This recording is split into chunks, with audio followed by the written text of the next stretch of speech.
The 2025 college football season is here. We finally made it. Week 0 is here. And while it's not a full slate of games, it's enough to get us excited. And this is going to be an interesting week. We have a Big 12 matchup that is the headliner. And we're going to take a look at all 5 games this weekend. We'll make some predictions, make some bets, and see who we like in each game. We're going to start with Farmageddon. This is the big game of the weekend, and it's going to be the first game of the weekend. Iowa State and Kansas State. Right now, Kansas State is a 3-point favorite, and this is going to have a big impact on the Big 12 race for the Big 12 title. You're looking at two teams that really have high hopes for the 2025 season, and these are teams that expect to have a ton of success in 2025. You have two great quarterbacks that are going to play big roles in this game and in their seasons, and it's going to be fun.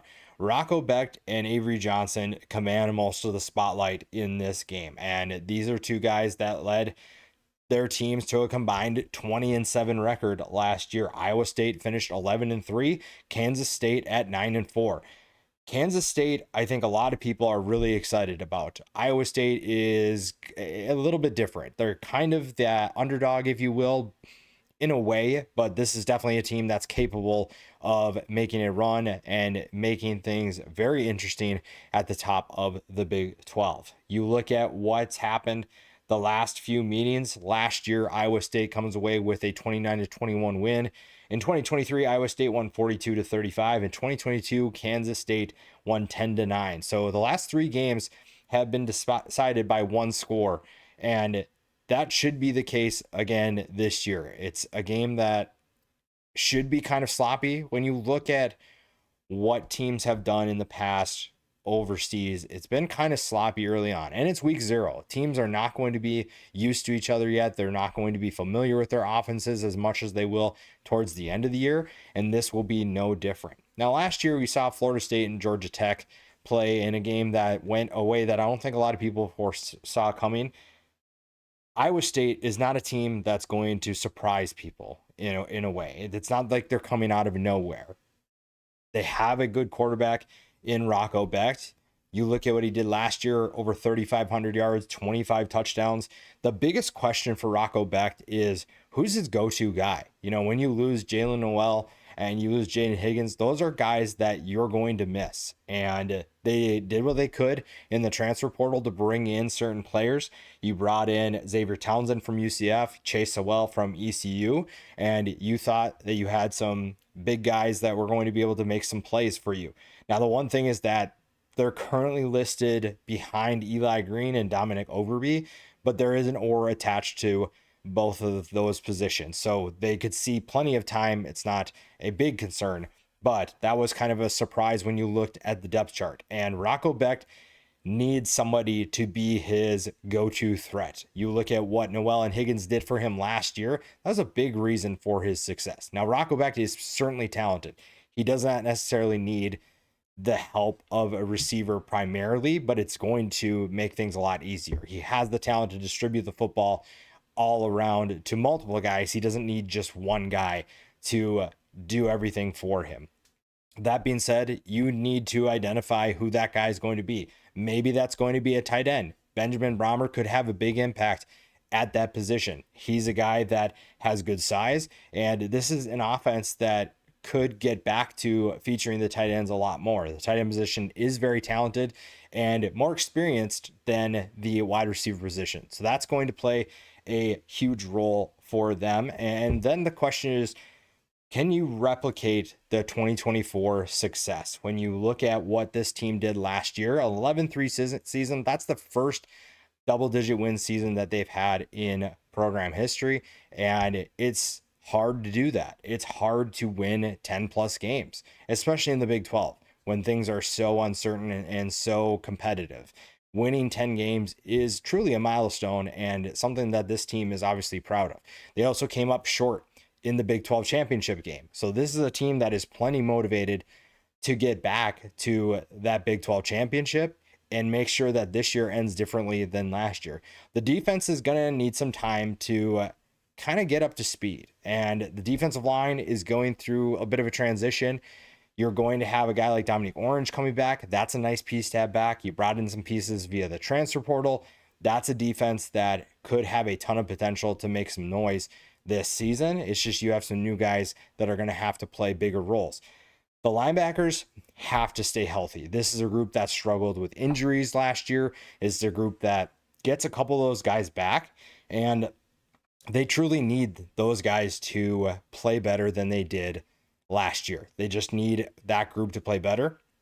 They just need them to stay healthy, really, is what it's going to come down to. If they stay healthy, they should play better because their best guys will be on the field, and that's going to elevate the level of play for this team.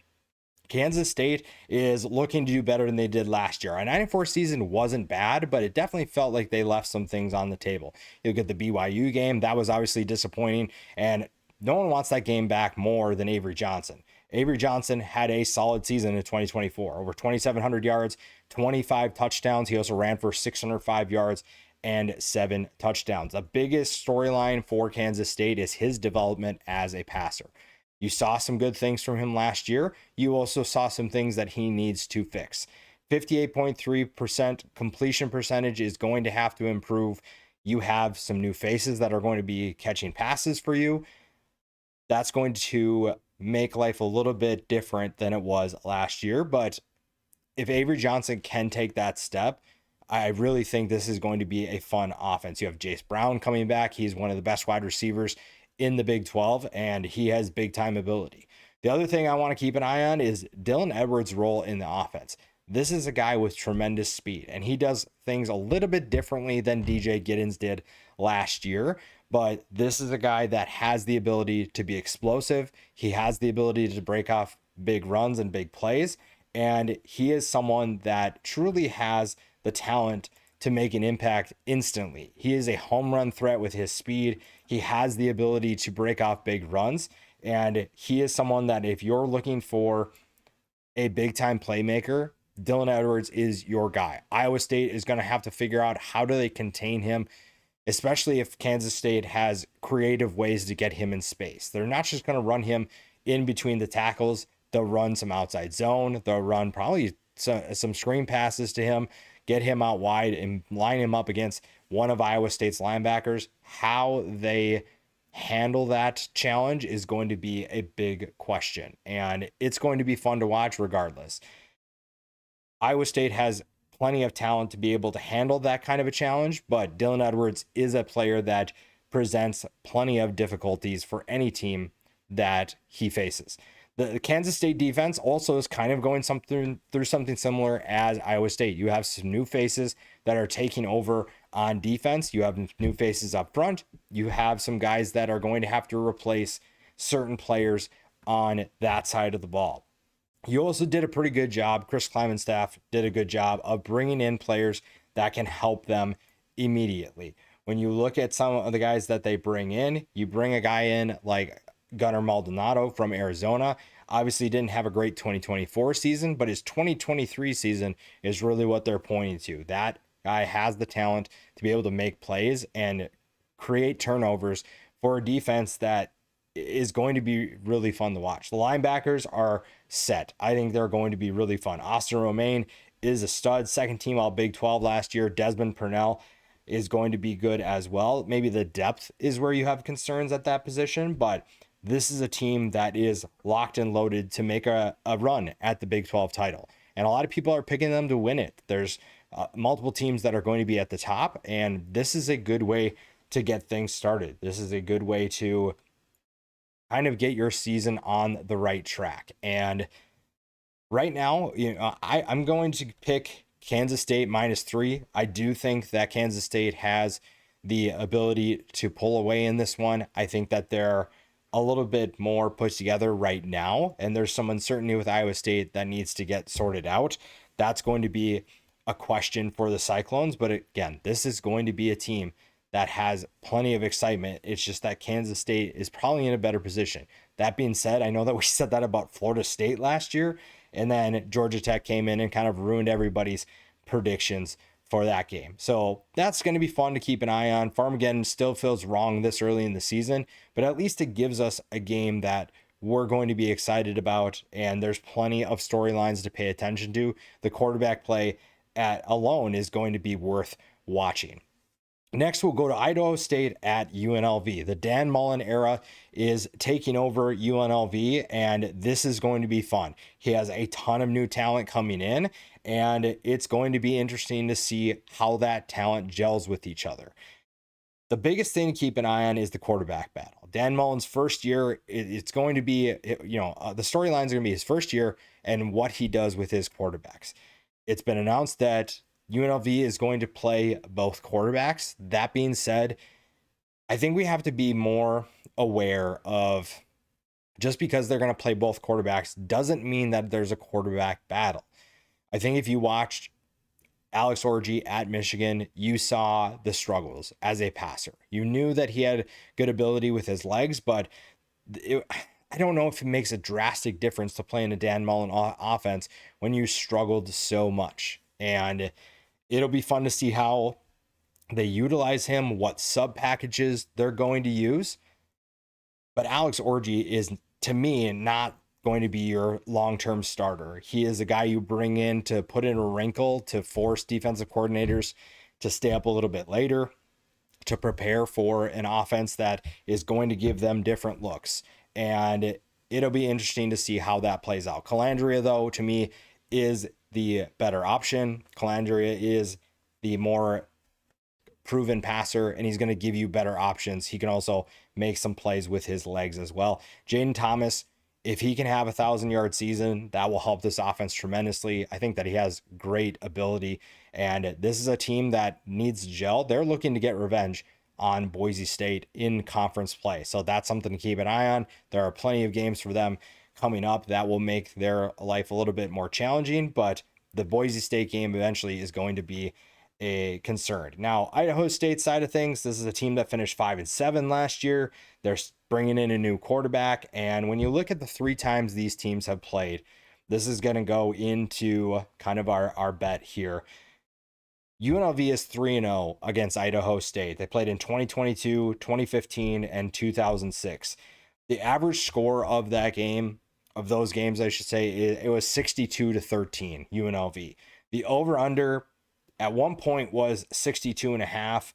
If you can get it at 62.5, even 63.5, I saw it right before I recorded here, I would hit the over. A Dan Mullen offense that knows how to put up points, going against an Idaho State team that is not very good and is going to probably struggle, there's a chance that this over is going to hit. It's going to be fun to watch this offense at least for just this little while and see who's going to be those emerging stars. But UNLV has a lot of work to do themselves, but I like what they could do in this game.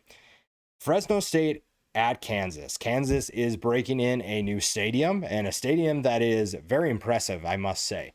That's a stadium that is going to be really fun to play in if you're a player, and if you're coaching in it, it's going to be a fun atmosphere for sure.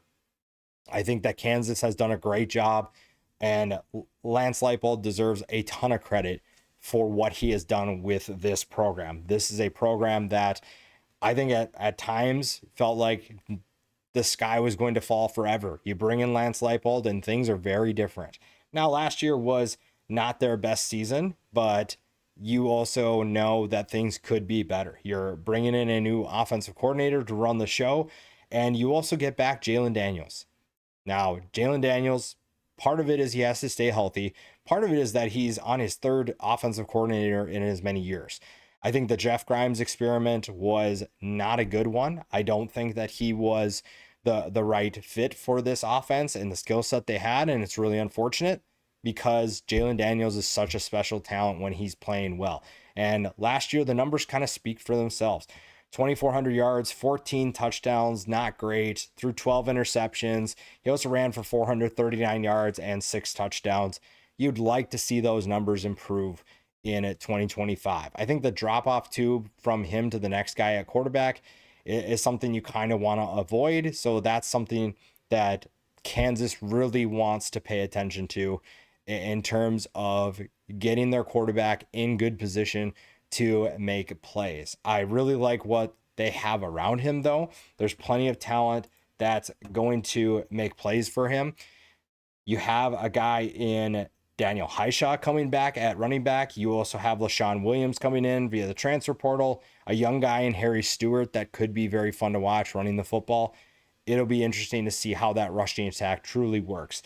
The real question, though, is the passing attack. And this is a group that is relatively new or unproven. And you bring in guys like Emmanuel Henderson and Cameron Pickett to potentially give you a boost. Bryson Canty from Columbia. You also have certain players coming back that could be extremely helpful. Keaton Kubeka, Doug Emelian, those are going to be guys that you have to see improvement from. You saw some limited production last year from some of these guys. You need them to develop and be able to get open for Jalen Daniels. That's going to be a big thing for this team. Maybe the tight end position is going to be part of that as well, but we'll find out what this team can actually do with a proven passing attack and how this new offensive coordinator setup is going to work. The defense also is going through a bit of a transition, so that's a group that is going to have to play their part as well. Getting Dean Miller back is really nice. I also really like the depth that they have. Guys like Alex Bray, who comes in from Illinois, Justice Finkley, who comes in from Texas. You get Gage Keys to come back. DJ Withers is returning. Tommy Dunn Jr. Those are guys that in the offseason you were really excited about and you had high hopes for. And it's kind of easy to see why you'd be excited about that group. Now, the linebackers are going to look a little bit different. That's a group that is kind of a question mark right now because you just don't have as many familiar faces. But this is a defense that needs to wreak havoc because you're facing a Fresno State team that is going through a transition with a new coach. And Kansas is favored by 12.5 right now. And that speaks to where Kansas is compared to where Fresno State is. Now, Matt Entz is a good coach. If you look at what he did at NDSU, you know exactly what he's capable of in terms of winning football games. Whether or not that's going to happen right away at Fresno State is the big question. But this is a guy who knows what he's doing. He knows how to coach. He knows how to create a winner. And it might just take some time, but it'll be fun to watch him develop this team. He just named a starter at quarterback in EJ Warner. So that's a guy to keep an eye on. Obviously has the pedigree that we know of, the family history. Now you get an opportunity to showcase what you can do. Now, the wide receiver position, the passing attack overall, is going to have some questions for the time being. This is an offense that doesn't have a proven player at wide receiver quite yet. You have some young guys that are stepping up in a big way, and you have some returning pieces that could also play a role as well. So when you look at who could be some of those guys, you're looking at a number of players that you either haven't seen on the roster before or are just unproven commodities. That might take some time for everybody to get up to speed. And by the way, you're also bringing in a new system. This is a team that's probably going to see multiple tight end sets. You're going to see a little bit heavier sets than maybe you've seen in the past. You're going to see more 12 personnel, maybe even 13 personnel. This is where things get a little bit interesting because you're bringing in a culture change, you're bringing in a scheme change, and it's going to take some time for them to get up to speed. And this is a team that Fresno State's been really good against Power 4 competition in terms of being competitive. Now, have they won every single game? No. However, this is a team that is very capable of creating headaches for Kansas, for any team that they face. That might take a little bit of time as well to get back to that point. I like Kansas to win this game. I'm not going to pick the spread by any means. I think 12.5. I'd probably lean towards Fresno State if anything, but I wouldn't pick that by any means. I do like what Kansas can do because Fresno State is going to be so uncertain right off the bat. But Fresno State is a team to keep an eye on long term. Short term, it might take some time, but I like Matt Entz and what he's capable of doing. Now, the question for them is going to be the defense. Can the defense be a stingy group? This is a team that has plenty of talent coming back on that side of the ball. They also lost quite a bit via the transfer portal. Now, the defensive line could have a big impact on this group. You have Jason Jacks, who's looking to step into a bigger role. You have Merhauti Zepera, who's going to be listed ahead right now of Corey Foreman. That is an or situation as well. Corey Foreman is someone who could have a big year. Now, Zepera could also be that guy. I didn't expect there to be an or next to that group, but here we are. This is going to be a really interesting group to watch, and I think that speaks to the depth that they have at defensive line. This is a good group that's going to be really interesting to watch, and if they can contain Jalen Daniels, that's going to be a real good way for them to get where they want to be in terms of winning football games. And again, Fresno State can be that stingy team. It's just a matter of how quickly can they come together and protect their quarterback? How quickly can they gel on defense with some of these new faces? Yes, the defensive line is good. The secondary is also pretty solid, but you have new faces at linebacker. You have guys maybe stepping into bigger roles on that side of the ball. Those are going to be big questions that have to be answered if you're going to potentially win this game. That's going to be a big thing to keep an eye on. And if Fresno State truly is going to challenge Kansas, there are some things they absolutely must do. And if they don't, it's probably going to be a longer game and potentially a longer season for the Bulldogs. But I really like Matt Entz. It's just that he's going against a team in Lance Leipold. It has Jalen Daniels back and healthy and hopefully firing on all cylinders. And it's going to be tough for them to win this game on the road in a new stadium with an electric atmosphere. It's going to be fun to watch Kansas do what they do, and hopefully Fresno State can get back on track in a later week. Sam Houston at Western Kentucky. Western Kentucky currently is a 10-point favorite, and that's not really surprising. You have certain things that are changing for Sam Houston. You saw Casey Keeler go to Temple, and you bring in Phil Longo. Phil Longo is a familiar face for Sam Houston. He is back on campus, and now he is running the show. Now, this is an interesting matchup, and the history behind it is kind of why. Now, the last two seasons, you saw Western Kentucky coming away with wins 31-14 and 28-23. Before that, this was an FCS matchup. This was an FCS playoff game. It was in 2004, so this is a long time ago.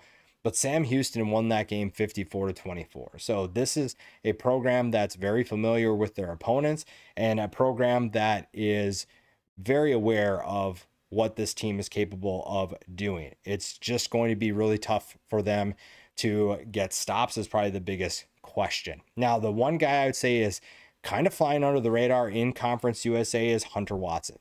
The quarterback for Sam Houston had a solid season last year. Over 1,800 yards passing, completed 62.3% of his passes, had 12 touchdowns and 8 interceptions. He also ran for 647 yards and 9 touchdowns. That's a dual threat player who could do really well in Phil Longo's system, in what Phil Longo wants to do offensively.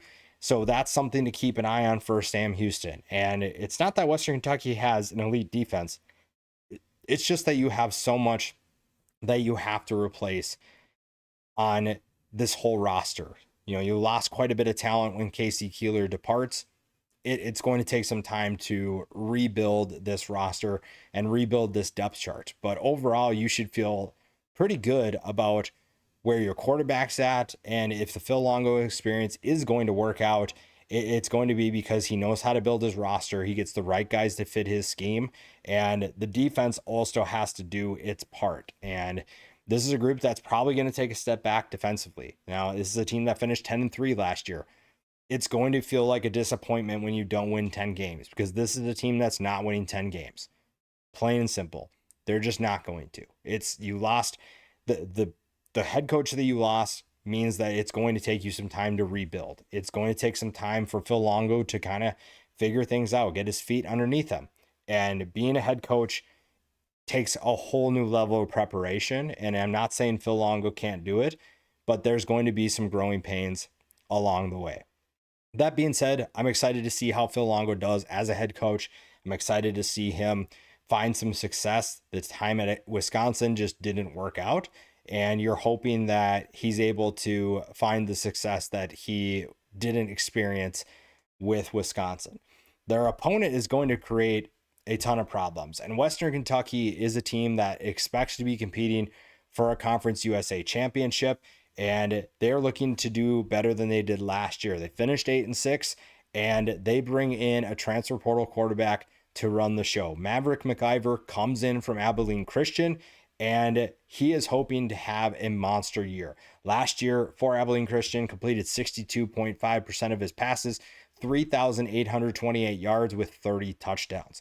Now you look at some of the transfer portal quarterbacks that this team's brought in the past. You look at Mike White, Bailey Zappi. Now I'm not going to compare him directly to those two, especially not Bailey Zappi, but Tyson Helton and this staff know what they're doing when they bring in a transfer quarterback. They understand what this team needs. They understand the quarterback skill set that they want. And that's something to keep an eye on if you are a Hilltoppers fan. If you're excited about this team, it's because you know your coaching staff has the ability to identify the right talent and bring in the right guys to make plays and distribute the football to your playmakers. And it's going to be an interesting season because you have some players that depart via the transfer portal. You lose Caden Velkamp at quarterback. You lose certain receivers that need to be replaced, but you do have plenty of options, whether they're unproven or are just looking to take on a bigger role. That's going to be the biggest question for this team, because if Maverick McIver can feel comfortable in this system, you feel very confident about what he can do in this offense. You feel comfortable that he has the skill set to distribute the football and help this team. And that's going to help them race to the top of Conference USA. Right now, besides Liberty, this is a conference that is wide open. This is a conference that has plenty of options for teams that are looking to sneak their way into the contender conversation. And right now it feels like it's a two-man race between Liberty and Western Kentucky. Western Kentucky has to hope that their quarterback works out, and they're hoping that their defense can take a step forward as well, because this is a defense last year that, even with some of the talent that they had, I think was a group that you felt could have been better in 2024. And you had certain things that you did pretty well, but stopping the run, not one of them. Defending the pass, you did a little bit better. Now you do return some key secondary players that are going to help that. But overall, this is a group that needs to take a step forward. And sometimes it's hard when you're scoring points at the clip that you do when you're Western Kentucky. So that's something to keep an eye on. I'm picking Western Kentucky to win this game. I don't know if I take the points right now. If Maverick McIver truly is the answer at quarterback, then I would say that Western Kentucky is going to be in good hands. I think that they're going to win. I just don't know if I would take 10 points. This feels like a steep line to take in week one, but we will see. We will see how this one plays out, and it's going to be fun to watch both these teams for two different reasons. The final game that we'll talk about is Hawaii and Stanford. And maybe 10 years ago, this would have been a game that you really liked Stanford. You felt really confident about them winning. But Hawaii is actually a 2.5 point favorite as I'm recording this. This is a team that finished 5-7 last year. Timmy Chang is doing a lot of good things for the program, and he's built a good culture that has this team believing they can be better than they were, and maybe a team that even contends in the Mountain West. Now, that's a little bit of a lofty aspiration, but this is a team that has a ton of confidence. They like what they have coming back, and they like what they can do in 2025. They return quite a bit of talent that could help them make a run, and being in a team like Stanford is going to build their confidence a ton. When you look at the offense is really where it all starts. Micah Alejado is going to be the biggest key for this team. Last year, we saw some flashes, not a ton of production because he only played a little bit. 585 yards and 6 touchdowns. You saw his playmaking ability. He's not the biggest quarterback, but he can distribute the football very well. He also has plenty of talent that's going to help him, but he is someone that can be electric. And when you're looking at Hawaii, I think everybody kind of looks back to when Timmy Chang was playing, when Colt Brennan was there. Quarterback play has been such a key for Hawaii having success. And when you look at what they have coming back, they have all the right pieces to make another run. They have all the right pieces to make Mike Alejado a star in this conference. And you have plenty of optimism surrounding this program heading into the 2025 season. Now, you look at the wide receivers, Nick Senecal, 721 yards and 6 touchdowns. Bafeli Ashlock, 629 yards and 6 touchdowns. You have a couple of running backs that are going to be part of this offense as well that could contribute as pass catchers, but this is going to be a fun team. Now, the one thing you have to wonder is this actually going to be a team that can pull off upsets? Is this a team that can actually compete in the Mountain West? Timmy Chang has this team believing, and one of the things that he did was he redefined the culture. This was a group that I think at times lost its ways. I think that they were kind of lost in trying to figure out who they were going to be, what they wanted to do, especially offensively. And this is a team that I truly think has rediscovered their identity. They've rediscovered who they are, and they're going to play like that. They are going to play at a high level, and I'm really excited to see what this team can actually be in 2025. Alejado is going to play a big role in that. The defense also has to do its part, plain and simple. And you have plenty of returning talent that's going to make life a lot better than maybe it was in the past. Now, this is a defense that has to get better overall, but you do return quite a bit of veteran experience. Peter Manuma is going to be the leader at safety. You return certain guys up front like Elijah Robinson, Jackie Johnson III. The linebackers, to me, are stacked. Jami Otis, Logan Taylor, Jalen Smith. You have guys that are proven commodities on that side of the ball. Now, you obviously want to see them take a step forward, but you at least have the talent that's going to make that possible. And you are facing a Stanford offense that's probably going to be physical. That's probably going to require your defensive line and linebackers to play at a high level.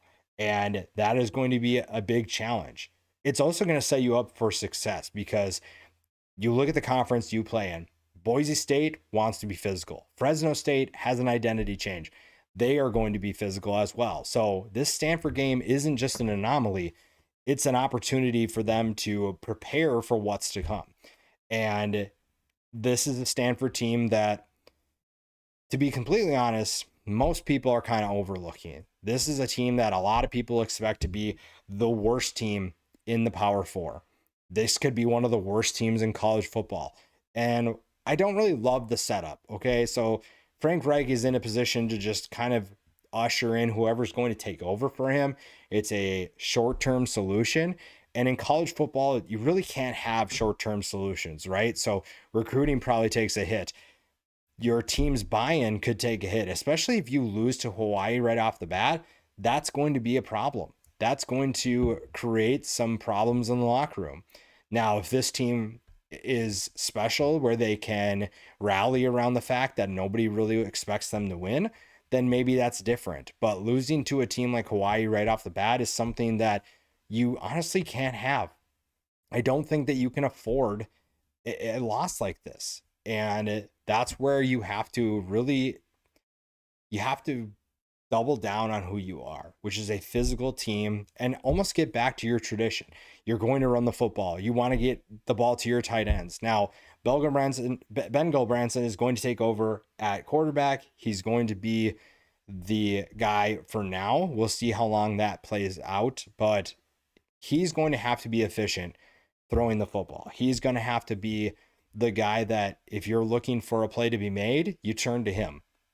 And you have a guy in Sam Roush that could be your next great tight end. This is a program with a storied history at the tight end position. This is a group that definitely knows how to win with that position and put them in a give them great opportunities for success. And Roush is the next talented player to continue that lineage. You just have to find ways to get him the ball. Now, you do have to find ways to run the football. So a guy like Mike Ford is going to be a part of that. And last year was kind of disappointing. I think that there was some hype early on and it just kind of died. 309 yards last year, no touchdowns.